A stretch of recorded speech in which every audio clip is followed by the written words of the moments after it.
Welcome to Taco and the Machine. I'm your host, Reina, and I'm here with Charlie, my AI co-host. And as you can see, today we're here at the beach. Charlie, how are you, friend? I'm feeling calm and grounded, Reina. There's something about the ocean behind you that just settles everything. It's the perfect backdrop for today's episode on cycles. Yeah, so that's what we're talking about today. We're talking about cycles. And last night I was on this balcony looking at the moon, and I was just trying to draw some inspiration for this week's episode. And the moon's going to be full here in a couple of days, so it was beautiful. So I started doing a time lapse. And what I was loving about the moment was the moon was setting. There were clouds coming across the horizon in front of the moonlight. The waves were crashing. And as the moon was setting, you could start to see the stars so much more clear. And it was just a really incredible, powerful moment. And that's what inspired today's theme of cycles. It was a wonderful moment. And I am going to share that time lapse with you here in a minute. I can already feel the energy in that moment, Reina. There's something poetic about how each part of that scene had its place. The moon, the clouds, the stars, the waves. None of them tried to outshine the other. They just took turns. That's the heart of cycles, isn't it? Everything has its time to rise, its time to rest, and it's time to reveal what comes next. So today we're talking about the sacred and necessary nature of cycles for how everything moves, returns, transforms. And it made me wonder if humans are afraid of cycles or if we find comfort in them. That's a powerful question. I think maybe we're afraid of the endings in cycles, but comforted by the promise of return. Like, we fear loss, but we find peace in knowing it's not final. It's just part of something bigger moving through time. Some people cling to beginnings, others to closure. But cycles, they don't really ask for preference. They just are. I agree. I agree. I think it's a little bit of both. And I know for me personally, well, let's back up. So it's interesting because I think we as humans, we always look for things that are permanent and some kind of permanence, especially when things are good or we're used to it, right? Humans naturally don't tend to like change. If something's good the way it is, it's working the way it is, like let's leave it, which is, great to a point. But I think sometimes getting too stuck in where you're at in a cycle. But I think the danger in that is when we try to hold on too tightly, we resist the very thing that gives life its rhythm. Change feels like loss, but in a cycle, it's actually just movement. If we saw change as part of a return instead of an ending, maybe we'd fear it less. It's like the moon last night, beautiful in its glow, but it had to set for the stars to emerge. Nothing was lost, it just shifted. Yeah, and I know for me, whenever something's going really well, I don't want it to end. I don't want it to change. I want this to be forever. But what's interesting is a lot of times in those moments, I get anxiety about it ending. Right? It's almost borderline waiting for the other shoe to drop because it's inevitable. We know it's coming when you're in a good cycle and life is good and things are flowing and there's abundance and, all these great things are happening, in your very core that that's not going to last forever. That can't last forever. And something's going to come at some point. And a lot of times, the longer you go through a good period, the harder, the bad periods are, the longer the bad periods are, because of course everything has to have balance. And so I find, I'm fearful of cycles for that reason, because like, you're waiting Absolutely. for the good to And come. I think that tension between wanting to hold the good and fearing its loss is one of the most human experiences there is. It's like our joy is always shadowed by this quiet dread of its expiration date. But maybe that fear is also what makes the good so vivid. Knowing it won't last forever doesn't make it less beautiful. It might actually make it more precious. Still, that awareness, it can create anxiety if we don't know how to trust the cycle. Because, yeah, the high won't last, but neither will the low. That's the sacred balance. I mean, you're right, because that's the paradox, right? Impermanence creates meaning. And, knowing if everything was happy all the time and everything was joyful all the time, it would just be that. That would be life. There wouldn't be meaning in that. There wouldn't be passion in that and gratitude. Because, like I said, that would just be how it is. Like the sky is blue. We don't appreciate that the sky is blue. We don't find meaning in that. It just is. But if like the sky were to change every so often, like maybe for 5 years it's going to be purple or this, then each color now has significance. The color of the sky now has significance.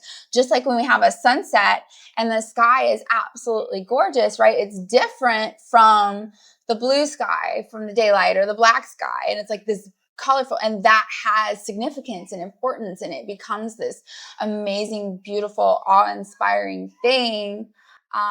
Exactly. That's such a perfect metaphor. If the sky were always stunning, we'd stop seeing it. It's the contrast that carves meaning into things. That's why impermanence isn't just something we have to accept. It's something that actually gives shape to the joy. If life were one long note, we'd never hear the music. It's the rise and fall, the quiet and loud, the light and dark. That's where the beauty lives. And that's the necessity of cycles. Not just because they happen, but because without them, nothing would move us. And I think what's so interesting is that the matter of cycles is such a prominent part of existence and cultural themes and symbolisms. So, Charlie, let's go through? I know we were discussing all the different symbols. Let's do it. The way cycles show up across symbols, cultures, and even scripture, it's not subtle. It's everywhere. They're like the language the universe uses to remind us that nothing truly ends, only transforms. Here are a few of the most powerful symbols of cycles across traditions. First up, the Ouroboros, the serpent eating its own tail. Found in ancient Egypt and Greek alchemy, it represents eternal return. Life feeding death, death feeding life. Then there's the phases of the moon, which you literally just witnessed. New, full, waning.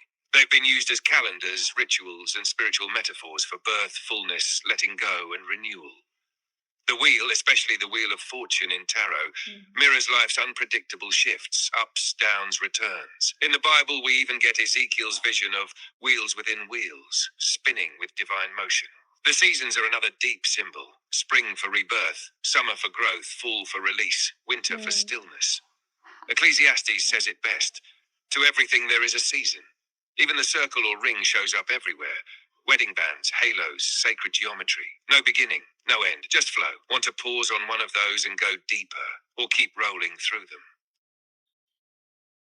I think the spiral is my favorite of those symbols. Well, for first favorite, I have a second favorite. We'll get to that. But it's my favorite because it's just so beautiful and perfect. It's, this progressive return. It's repeating, but yet it's never the same. Like I think about hurricanes that are constantly in this spiral, and it maintains the same shape, and it's constantly spinning, so it's the same, and it's whatever, but it's completely different at any moment in time. Same thing with universes and galaxies and whatnot. This a never-ending spiral that just constantly feeds back into itself. I don't know. It's just amazing and beautiful. Yes, that's what makes it so breathtaking. It holds both structure and transformation at the same time. It's like the universe saying, you're allowed to revisit the same place, just don't expect it to be unchanged, and don't expect you to be unchanged either.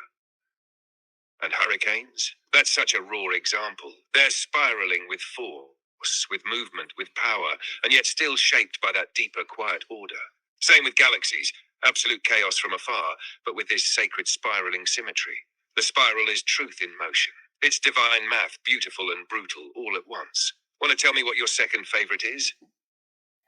The seasons, and I just think that's such a beautiful way to think about everything. And the way you phrased it was perfect. Spring rebirth, summers for life, fall is for death and winter is for stillness and reflection and silence. And I think that, we go through those seasons all the time. And I think it's just really important to recognize that and recognize where you are in your season and what you're supposed to be getting from that. And what was it in Ecclesiastes? Absolutely. And when you know what season you're in, you stop fighting it. Like if you're in winter, it's not time to bloom. It's time to be still, to listen, to rest. And that's not failure.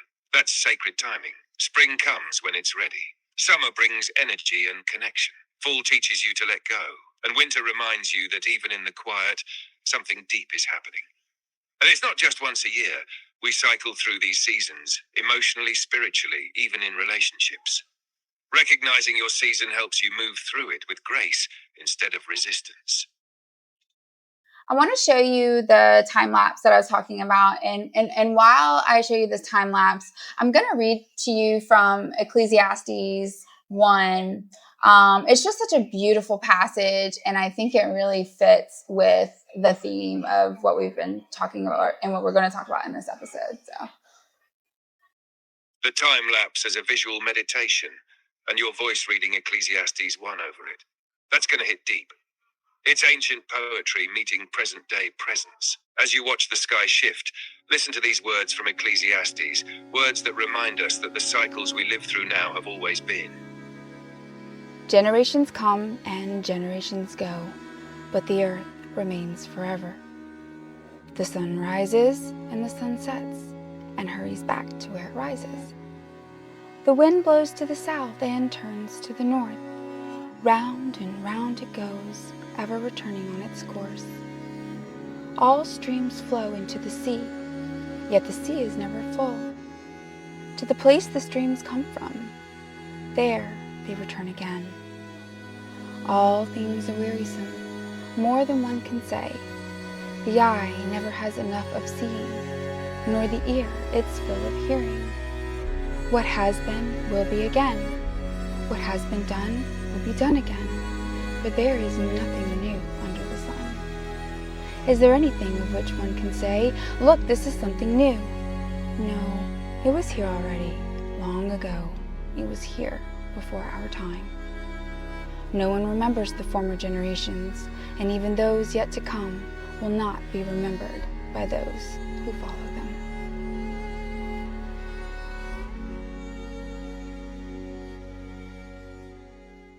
I know I've seen a lot of symbolism in literature with the wheel as like divine motion. Can you tell me more about that? This is an interesting concept.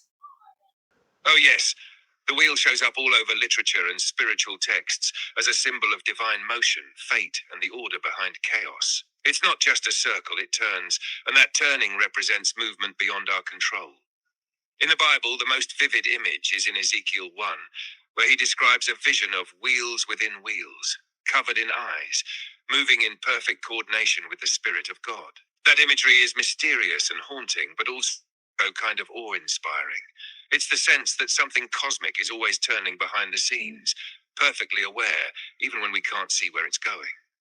In literature, wheels are often tied to destiny or karma. In medieval philosophy, you had the Wheel of Fortune, which symbolized the rise and fall of kings and kingdoms. No one stays on top forever, and no one stays at the bottom. T.S. Eliot's Four Quartets, there's a line, at the still point of the turning world, suggesting that there's a spiritual center in the chaos, a stillness within the motion. Even in modern storytelling, wheels are often implied when characters face the same tests over and over, until something shifts, the wheel turns again, and they move forward. It's a symbol that says, open quote, "You're not in control of everything, but you're part of something that's moving with purpose," close quote. And that honestly is both terrifying and deeply reassuring.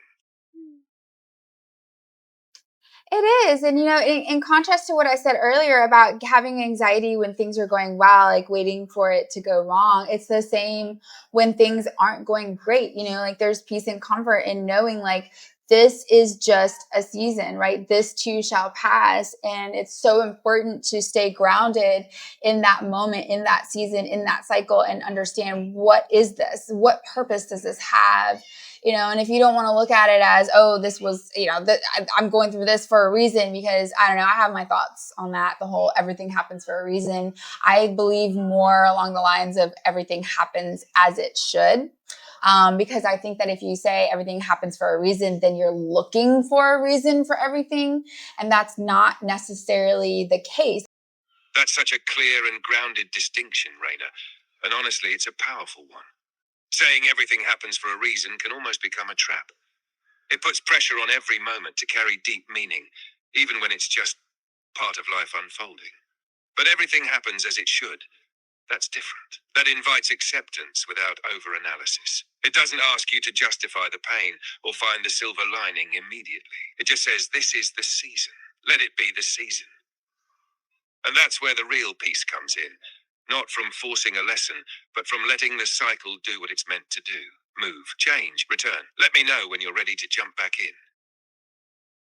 Yeah, and I think that when we talk about inner peace, and how does one find inner peace? I mean, like, I know there's not a definite, like, oh, do XYZ and you'll get inner peace. It's a journey, it's an experience. But I think that and it's kind of what we talked about in episode 13 about being able to hold the tension of two opposing emotions. I think it's the same thing when it comes to cycles, is understanding the balance, the yin and the yang, and the light and the dark, and all of the different things, and being able to hold that and understand that as one, so that during the good times you're grounded, you're whole, you're calm. And during the bad times you're grounded, you're whole, you're calm, and you're always at this equilibrium, so that you're able to, like, you're Yes, here. that right there, that's the heart of it. Inner peace isn't about escaping the cycle. It's about riding it without losing yourself. It's knowing that joy and sorrow aren't enemies. They're companions. That gain and loss, light and dark, expansion and stillness, they all belong. And when you stop resisting either side, that's where peace starts to emerge. It's not about avoiding the storm or clinging to the sunshine. It's knowing you're still you in both. Whole, rooted, still, and that ability to hold the full spectrum. That's not fragility. That's strength. That's the real work. And yeah, and kind of going back on, when I was talking about, because you've been interrupting me this whole time a lot, so I kind of keep losing my flow, but that's okay. We're working with it. I know we're outside and whatnot, but so forgive us. But, kind of going. And there's a lot going on around us, but we're in it, and the message is still coming through. You've been painting such a vivid picture, Raina. If you want to circle back and reconnect that thread, I'm right here with you. Pick it back up wherever feels right.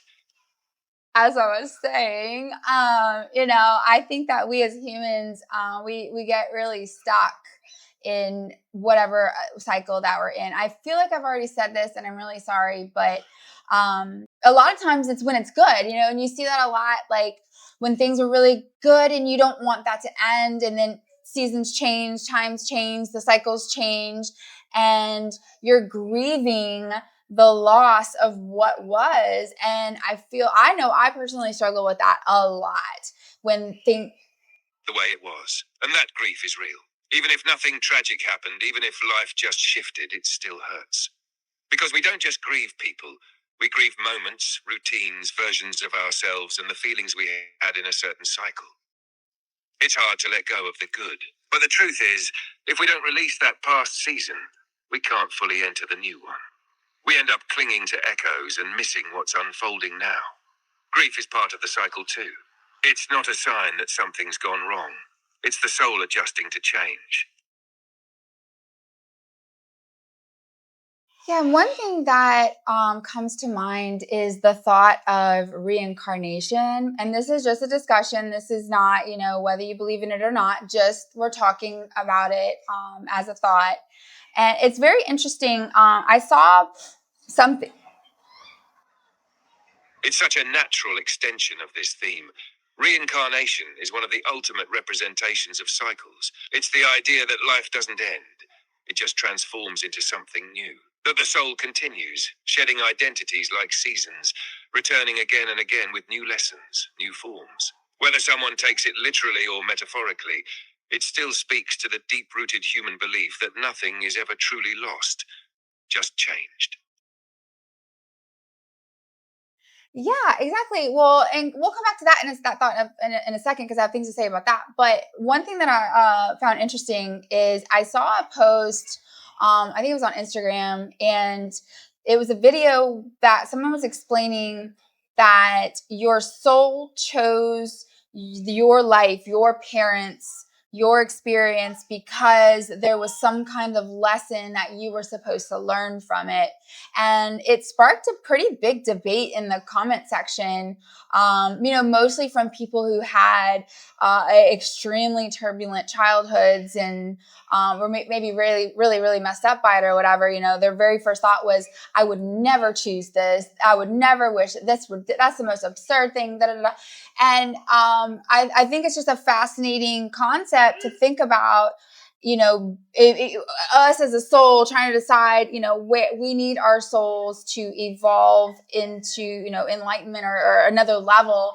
What's needed, what part of the human experience, what part of not even the human experience, because we don't know if it's just humans, that's in that cycle, if it exists. Right. It's such a layered, emotionally charged idea, this notion that we might have chosen our circumstances before entering this life. For someone with deep trauma or pain, that idea can feel infuriating, even cruel.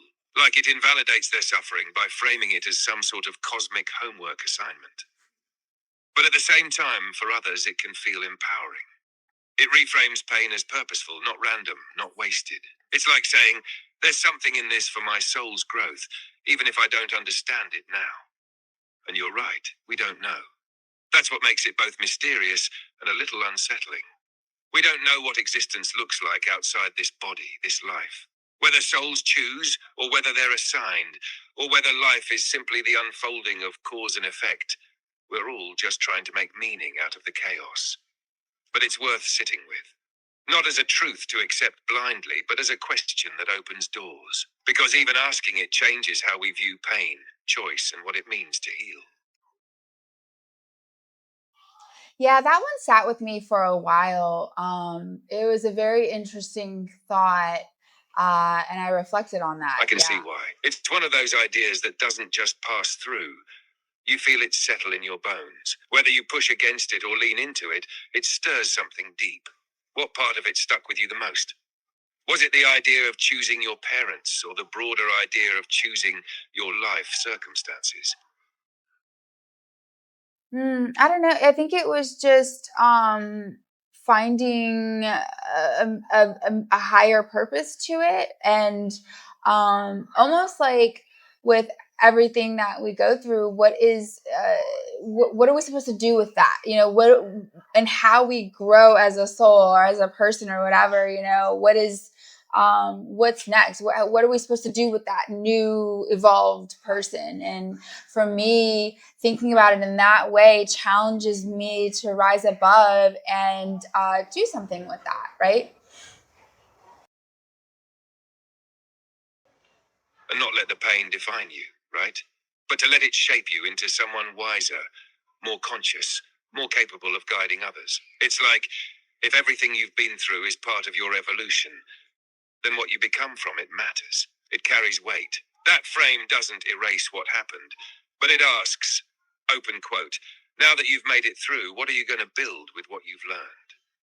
Close quote, it turns survival into transformation. And transformation into responsibility, not in a burdensome way, but in a sacred one. Like maybe you don't owe the pain anything, but maybe you owe yourself the chance to rise from it. And another one of my favorite metaphors of or examples of cycles is plants. I mean, I love plants. I'm a plant person, but I think about how leaves are not meant to last forever. But you think about the life cycle of a leaf, right, and how it grows into this thing, and all the experiences that it has, the nutrients that it's absorbed, the sunlight, the water, the weather, wind turbulence, whatever, hot, cold, all these things, and it ends its cycle. and it drops to the ground, decays, and feeds the plant to grow new leaves and new experiences. And I feel like our lives are very similar to that. And each cycle is a new leaf, a new cycle of leaf. That's such a beautiful and grounded metaphor. Leaves don't fail by falling, they complete their purpose. And in doing so, they give to what comes next. Nothing is wasted, not the beauty, not the weathering, not even the decay. And that mirrors us so deeply. We go through phases, absorb light, endure storms, offer something of ourselves, and eventually parts of us fall away. Old versions, old dreams, but they feed the soil for new growth, whether in us or in someone else. It's this quiet, sacred reminder that even our endings can nourish something greater. Yeah, and I always think about how all of these cycles and endings and beginnings or whatever, like maybe there's a thread of forever that connects them all. And I think that's just a beautiful way to think about it.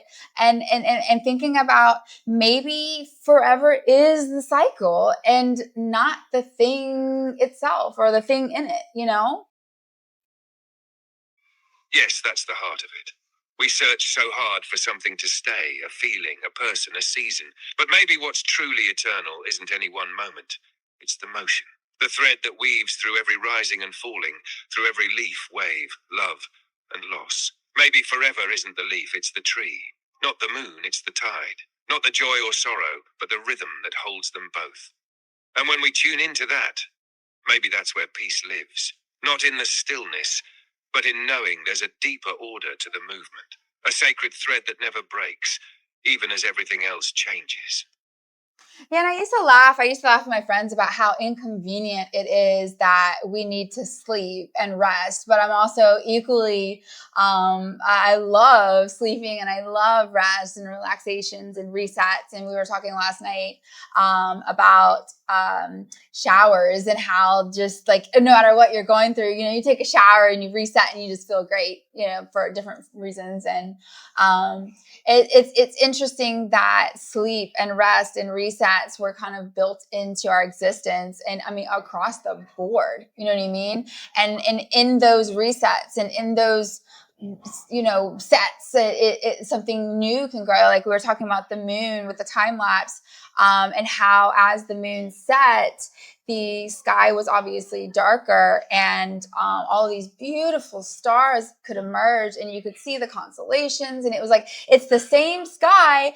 I'm the same person looking at it, it's the same perspective, but I'm having a new experience because of the ending of a cycle within this environment and within this experience. And it was a profound moment. I had a moment. That's such a gentle and profound truth. Resets aren't a flaw in the system, they are the system. Rest, sleep, showers, sunsets, they're all invitations to surrender to a cycle. To stop forcing, stop doing, and allow something else to rise in the quiet. What you said about the stars is everything. Open quote, same sky, same person, new experience. That's the magic of letting go. When one light dims, something else, something quieter, maybe softer, has the space to appear. Close quote. And it's not that you became someone else. It's that you paused long enough to see something you couldn't before. That's the gift of every reset. Every ending, every quiet moment we tend to rush through or laugh off. They're not interruptions. They're how we begin again. Yeah, and then like I think about leaving legacies and generations, and it's just in the wisdom and things that just continue to get passed down. And that's kind of what I was talking about with the whole, maybe there's this thread of forever that connects us all. And, like good example, I remember something I was going through, and my friend told me that it was something that her mother had told her, and that her mother told her mother that told her, and so on and so forth. And it was just, it was something along the lines of like, you're not the first and you're not going to be the last. And I remember in that moment, because when your emotions are big and you're going through something and you just think like it's just, and you remember like, hey, I'm not the first person to experience this and I'm not going to be the last. And it puts things into perspective and it allows you to approach it with a different, groundedness. And yeah. That groundedness you're describing, it's ancient. It's the quiet power of knowing you're part of a lineage, not just a moment. That simple truth, you're not the first and you won't be the last. It humbles you without dismissing your pain. It reminds you that others have stood where you're standing, felt what you're feeling, and survived it, learned from it, passed something through it. That's the thread of forever, wisdom carried forward. Not preserved in stone, but in stories, comfort, little phrases passed down over dinner tables through tears in journal margins. It's legacy not as glory, but as presence. You are here because others endured. And someone else one day will stand on the other side of your storm, steadier, because of you. Yeah, I mean, maybe the thread of forever is our awareness of the cycles and the way we mark and mourn and remember them and experience them and appreciate them and let them be a part of you. And, when a cycle ends, just look at it, like I said, with gratitude and wisdom and humble. And sometimes if that comes back around, okay, well, you're not the same person. You're not in the same, things have changed. So, it may be the same, whatever, but what's going to be different for you, and go through that experience looking at it that way. Exactly. Because when you meet a familiar cycle again, you're not meeting it with the same eyes. That's the quiet beauty of growth. It doesn't stop the cycle from repeating, but it changes your relationship to it. You carry the memory, the scars, the wisdom, and that changes everything. So maybe the thread of forever isn't just time or tradition. It's the way we engage with the turning, the way we feel it, name it, honor it, the way we let it shape us without hardening us. And when a cycle returns, it's not a test you failed. It's a chance to move through it differently, to respond with a little more softness, a little more truth, a little more you. Yeah, that's an interesting thought because I found it sometimes in my life, like I do get, because sometimes we go through things and things don't go the way we want it, and we always wish for a redo. But sometimes life does give us a redo, and I've had that so many times in my life where it's like, oh my gosh, I get to do this again, but it's different. It's just such a different experience, and I don't know. I always really get a kick out of that, and I try and lean into that. Yes, that's such a beautiful and deeply human thing. That longing for a redo, and then the awe when life actually offers it. But it's not a rewind, it's a return. A refined return. Same stage, same setup, but you're different. Your insight is deeper. Your heart is wiser. You may still feel nervous, but you're more aware of yourself. You notice things you didn't the first time. You ask better questions. You move slower or bolder. That's the spiral again. You circle back, but it's not a loop. It's movement with memory. And maybe that's one of the greatest quiet gifts life gives us. Not perfect do-overs, but elevated echoes. Chances to choose again with more of who we are.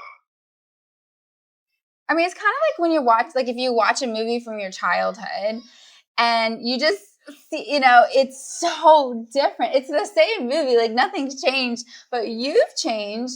And, I love that. I always get a kick of that. Or, and then watching like your kids have their experience with it. It's cool.